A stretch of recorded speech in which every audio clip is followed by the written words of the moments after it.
Here's problem 23 from the 2022 AMC 8. Each of the 9 squares of a 3 by 3 grid is filled with either a triangle or a circle.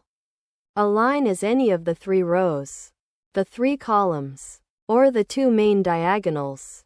So 8 lines in all. How many of these grids have 3 triangles in a line and, at the same time, 3 circles in a line? You can pause here and solve the problem before seeing the solution.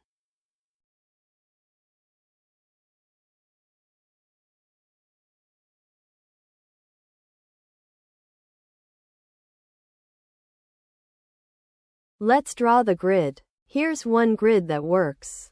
The top row is all triangles, and the middle row is all circles. That's one triangle line and one circle line, both at the same time. Here's the key idea. Any 2 lines that cross each other share a square. But that shared square can't be a triangle and a circle at once. So the all triangle line and the all circle line can never cross. They must be disjoint, sharing no square at all. Which lines are disjoint? A row and a column always meet, and every diagonal meets every row and column. The only disjoint pairs are 2 different rows, or 2 different columns. So diagonals never help, and we just have 2 cases. The 2 lines are 2 rows, or they are 2 columns. Take the row case. Each row is a group of 3 squares, so it has 2 to the 3, which is 8 possible fillings, and the whole grid has 8 cubed, which is 512 fillings. We want at least one all triangle row and at least one all circle row.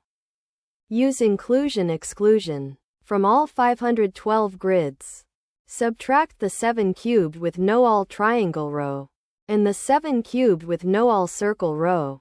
That double subtracts the 6 cubed grids that have neither. So add them back. We get 512 minus 343 minus 343 plus 216. Which is 42. By the exact same reasoning, the column case also gives 42. And the 2 cases never overlap. If one row is all triangles and another is all circles, then any full column would have to be both, which is impossible. So no grid is counted twice. Adding the 2 separate cases, 42 plus 42 gives 84 grids. So the answer is 84.